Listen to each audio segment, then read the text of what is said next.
वही बात है, आप खड़े हो रहे हैं कि नहीं, ये जनता तय करेगी। हम जनता डंके की चोट पर जयराम महतो के घर पर हम ये बात कहने का तैयार हैं श्रीमान कि अगला विधायक जो भी जिस संसदीय क्षेत्र में होंगे, विधानसभा क्षेत्र में, माँ कसम ये खड़े होंगे, माँ कसम ये खड़े होंगे, माँ कसम ये खड़े होंगे। मैं आज ऐलान कर दे रहा हूँ, आपका जो प्रतिक्रिया है उससे मुझे कोई लेना देना नहीं है। नमस्कार, मैं उमेश। हेमंत जी को बड़ा दिल से बधाई देंगे आज। हेमंत जी का हर स्टंट किस तरीके का होता है ये समझना थोड़ा सा मुश्किल होता है। हालांकि अभी उनके ही सहयोगी पार्टी अनूप सिंह के यहाँ ईडी का कब्जा बना हुआ है, आईडी और आईटी का जाना कंटिन्यू है। ऐसे में एक लॉलीपॉप कहेंगे या फिर वाकई मिठाई की असली खुशबू के साथ रांची से चलकर जयराम महतो के आवास तक पहुंचने वाला यह संदेश, चूंकि डंके की चोट पर यह बात कर रहे हैं, यह संदेश रांची से केवल पहुंचाना था जयराम महतो के घर पे, क्योंकि 1932 की भाषा की संघर्ष की समिति की लड़ाई स्थानीय नीति से लेकर रोजगार नीति को लेकर किस तरीके से पदार्पण करेंगे, क्या होगी भूमिका, अगले किस अनुसूची के साथ, अपने किस संशोधन और भावनाओं के साथ गजट नोटिफिकेशन आने में कितना देरी होगा, तब तक हम ये सवाल पूछते रहेंगे। आज जयराम जी का पहले स्वास्थ्य के बारे में जानकारी लें, उसके बाद 1932 के दिए गए इस बढ़िया मिठाई पर थोड़ा सा बात होगा। पहले श्रीमान कैसे हैं? ठीक होते हैं फिर ख़राब हो जाते हैं। अभी फ़िलहाल मैंने लग रहा है कि थोड़ा सा डॉक्टर जो कह रहे हैं अनुशासन में रहने, अनुशासन में नहीं रह पा रहे हैं, तो इसीलिए थोड़ा सा अपना तबीयत हम खुद ख़राब कर रहे हैं। बाकी आप रांची से चल कर आएँ, धन्यवाद कि आप उतने दूर से दूरी तय कर आएँ।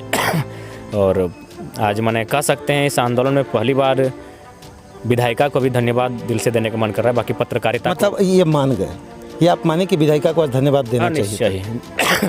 हम लोग मगरूर नहीं हैं, हम लोग पढ़े लिखे छात्र हैं। जो सही है सो सही है, जो गलत है सो गलत है। हम लोग गलत का विरोध करते। जयराम भाई, पेड़ में फल लग गया क्या?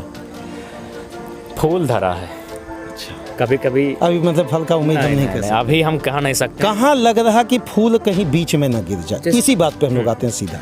देखिए, चूंकि हम लोग भी अभी छात्र हैं, हमें जहाँ तक समझ है और जो हमारे पास जानकारी है, जो हम परिस्थिति को समझ पाते हैं, इससे पहले भी एक बिल गया था, सरना धर्म कोड का बिल, कैबिनेट में पारित हुआ, विधानसभा में बहुमत से पारित हुआ, लेकिन बिना राज्यपाल के हस्ताक्षर से वो केंद्र पहुंचा और फाइनली वो रिजेक्ट होता हुआ रिटर्न वापस, यानी फिर शांत है मामला। तो ठीक फिर उसी तरह कहीं भोली भाली। भाई साहब, इतना नेगेटिव क्यों है? नेगेटिव नहीं है। हम लोग बोले ना सर, हम लोग कमज़ोर लोग हैं। आपका पहला इंटरव्यू बोले थे हम लोग कमज़ोर लोग हैं। अब नहीं है, हम एक समय अब नहीं है। अब गब्बर सिंह को पसंद करने वाले कोई भी आदमी अब कमज़ोर नहीं है। वो पहली इंटरव्यू वाली बात अलग थी, आज जो हम मुझे देखने लगता है, मुझे लगता है ये बात आप मानेंगे कि नहीं, रांची से ये न्यूज़ आपके घर तक पहुंचाना था। हम मानते हैं आप रांची से हेमंत सोरेन का न्यूज़ ही लेकर आए हैं और हम स्वागत करते हैं, क्योंकि जो पहले भी होते थे, जो सूचना लेकर जाते थे उनका सम्मान होता था। चाहे युद्ध की सूचना हो, चाहे शांति की सूचना हो, तो आप सूचना लेकर आए हैं, आपके सूचना का सम्मान है। चाहे ये शांति की सूचना लेकर आए हैं या युद्ध की घोषणा। इतना बड़ा आंदोलन लंबे समय से, मुझे लगता है तकरीबन 11-12 महीने के आसपास का हम लोगों ने देखा, जो हमने भी देखा अपने स्टेटस से। कहाँ लग रहा है अभी भी 1932 से जुड़े हुए युवा इस पर विश्वास नहीं करेंगे, क्योंकि जब भी सोशल मीडिया पर यह चल रहा है तो पॉजिटिव कमेंट कम है और नेगेटिव कमेंट ज़्यादा है। क्योंकि ये अनुसूची 9 का मामला है और इसके लिए संसद की बात आएगी, और संसद की बात आएगी यानी भारतीय जनता पार्टी की बात आएगी। तो भारतीय जनता पार्टी अभी तक राज्य में उनका स्टैंड क्लियर नहीं है। भारतीय जनता पार्टी के जो लोकल विधायक भी हैं, जो खर्च बात हम बोले गुस्साएगा नहीं।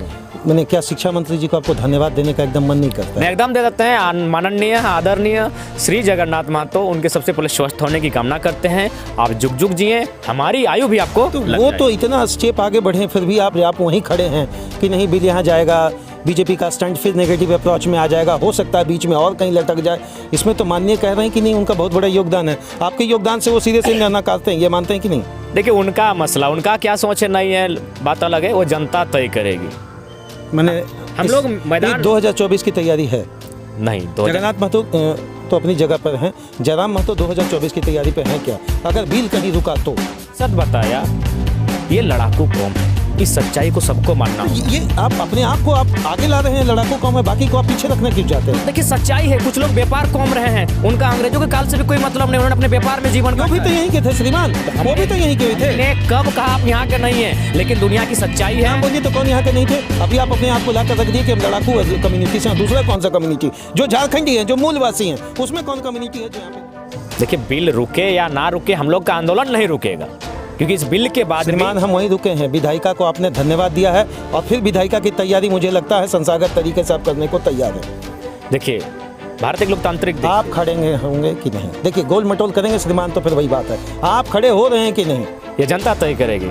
हम जनता डंके की चोट पर जयराम महतो के घर पर हम ये बात कहने का तैयार हैं श्रीमान कि अगला विधायक जो भी जिस संसदीय क्षेत्र में होंगे, विधानसभा क्षेत्र में, माँ कसम ये खड़े होंगे। मैं आज ऐलान कर दे रहा हूँ, आपका जो प्रतिक्रिया है उससे मुझे कोई लेना देना नहीं है। मैं जयराम महतो भाई साहब के बगल में स्वास्थ्य मजबूत रहे। एक बात और बताइए, अच्छा आप बोले कि श्रीमान एकदम आप लड़ नहीं हम संसद लड़ लिए तो मैंने बोला था भी आपसे ये बात, चौका का हम बात किए थे, छक्का मारने को तैयार हैं। एक बात बताइए, हेमंत जी से कोई गिला, कोई शिकवा? सीधा सरकार से ही आपकी बात हम करवा नहीं, सरकार से कोई गिला नहीं, कोई शिकवा नहीं आज की नीति को लेकर। लेकिन हाँ इतना कहेंगे, आज को लेकर उन्हें से कोई गिला शिकवा नहीं है। लेकिन ये जो सच्चाई है कि इस वर्तमान सरकार में अफसरशाही नियंत्रण में नहीं है, कोयला की लूट की छूट है, राज्य की विधि व्यवस्था सही नहीं है, आप उस पर सोचें। एक बात आज हम रखना चाहते हैं, क्या यहाँ के लोग तृतीय और चतुर्थ कर्मचारी ही बनेंगे क्या? बिल्कुल नहीं, हम भी तो वही चाहते हैं कि राज्य क्यों बना था। कि हम पत्रकार हैं, हम लोगों के बीच में भी मन में संसाता है, लेकिन हम लोग डंका के चोट पर इसलिए पूछ देते हैं ना, हमारे आगे है ना पीछे भैया कुछ। 1932 की भाषा की संघर्ष समिति की बात जमीन से उठी थी। जी हाँ श्रीमान, जमीन का इसलिए बात करेंगे, ना तो प्लेन से जाकर हुआ था, ना तो बस रिजर्व हुआ था, ना पूरा जनमानस की भावना के साथ एकाकृत भावनाओं से एकत्रित होकर मुझे लगता है झारखंड के कोने कोने में हुआ था। लेकिन एक बात अभी थोड़ा सा टर्न मार के घूम रहे हैं, फिर वापस आएंगे। कुछ एक नेता हैं जो बोल रहे हैं सीधे मुख्यमंत्री को ही और उनके परिवार को जेल जाने की बात। हम पर्दे में ये बात कर रहे हैं, मेरा इसमें कोई स्टेटमेंट नहीं है, ना कोई लेना है ना देना है। श्रीमान निशिकांत दुबे जी को तो आप जान ही रहे होंगे। जानते हैं। आप लोग के सपोर्ट में है क्या? नहीं, उन सपोर्ट्स का क्या मतलब? अरे आप जिनके अगेंस्ट में हैं उनको जेल भेजने की तैयारी में कर रहे हैं, तो आपके तो दोस्त मित्र हो ही गए। नहीं, ऐसी कोई बात नहीं है। वो ऑलरेडी भारतीय जनता पार्टी के सांसद हैं और भारतीय जनता पार्टी झारखंड की हितकार रही है। हालांकि राज्य उनके टाइम में मिला है, लेकिन उसके बावजूद जो भी नीतियाँ बनी है, चाहे रघुवर के टाइम में CNT का माने छेड़छाड़ हो या फिर अन्य बिलों को लेकर आना या फिर 75% 17 तारीख को कुछ होगा क्या? ये तो खैर पत्रकार लोग से बेहतर हम लोग छात्र लोग क्या जाने, ये तो आप बेहतर बता सकते हैं। गूगली का जवाब गूगली में ही है। चलिए एक और प्रश्न उठता है, आज जो दिया गया उसमें कहीं भी स्पष्ट नहीं किया गया है, केवल लिखा गया कि आज शुक्रवार के दिन इतने बजे तृतीय और चतुर्थ वर्ग कर्मचारी के लिए 1932 के खतियान से जुड़े हुए लोगों के लिए ही इसको संरक्षित किया जाता है। ये संरक्षित शब्द जो आया, कहीं ना कहीं लगता है आज भी हम वहीं हैं जहाँ से लड़ाई 22 वर्ष पहले शुरू हुई थी। हाँ निश्चय, आज भी हमने तो आपको स्पष्ट कहा, आज हम लोग भी आज भी अपने ही राज्य में हम लोग सुरक्षा मांग रहे हैं, अपने ही राज्य में अपने खुद की संरक्षण की बात कर रहे हैं। तो कहीं ना कहीं हम लोग आज भी वहीं अपने आप को पाते हैं जहाँ से 22 साल पहले हमने अलग झारखंड राज्य को पाया था। एक उसी मिजाज से, जिस मिजाज को लेकर आपने 11 महीने पहले हुंकार भरी थी, अब उलगुलाल 1, 2 और 3 वाली बात कही जा रही है। कहाँ तक इसकी सच्चाई से? देखिए, ये चूँकि लोगों का एक भावना है, 1, 2, 3 मतलब पार्ट की एक आंदोलन भाषा के लिए हुआ, खतियान के लिए हुआ। अब आगे जो रणनीति होगी, आगे जो नीतियाँ होंगी, उसके लिए आंदोलन होगा, इसीलिए उसको एक पार्ट का नाम दे रहे हैं। बाकी आंदोलन झारखंड का नियति है, झारखंड का भविष्य है। I am talking to a PhD scholar that's name is Mr. Jairam Mahto. This is one of the honest commitment from my side to him that whatever the step that he has taken, no doubt it is praisable, and the government has also taken, and he has given this gazette notification on the behalf of Friday today, and I am just very glad to Mr. Hemant Soren. I don't know that he is under not, but let me clear one thing which I am going to ask Mr. Jairam Mahto. What would you like to the youngsters, those who are still behind you? First of all, I would also like present my gratitudes, my thanks to Mr. Hemant Soren and also especially Education Minister of Jharkhand, Sri Jagannath Mahato, that this decision is very useful, and obviously whenever we think about it, we just calculate that this is the time of revolution, and I suggest all the students, all the youths who are involved in this movement, because nowadays Jharkhand, all Jharkhand, not only one sector, every sector, government sector, employment sector, farmer sector, all are suffering. So nowadays we realized that we need a movement like Chohar Bidroh, Hul Bidroh, Birsa Bidroh. If government will I mean, still you are standing on the position of revolution at any cost. You are not going to compromise. Okay, the last, that what will be the next step? the next step will be organized in coal blocks. In the matter of compensation, पैसा कमाएंगे कहाँ से श्रीमान? no, तैयारी वही है क्या? Because government की ओर से जो एक कागज देखें जिसमें स्पष्ट लिखा है कि बिना ग्राम सभा की सहमति से कोल कंपनियों का विस्तार होगा, यानी ग्राम सभा से नहीं पूछा जाएगा, इसका मतलब जबरदस्ती जमीन लिया जाएगा। और झारखंड की एक बहुत बड़ी समस्या है आपका खनन नीति। आपको खनन नीति को परिभाषित करना होगा। मेरा सीधा सा प्रश्न है, दुनिया में कहाँ ऐसा कानून है कि जमीन जिसकी ली गई हो उसे लाठी डंडा और किसी अन्य को नौकरी दिया गया है? क्या पूरे धरती के किसी भी कोने में ऐसा रूल है?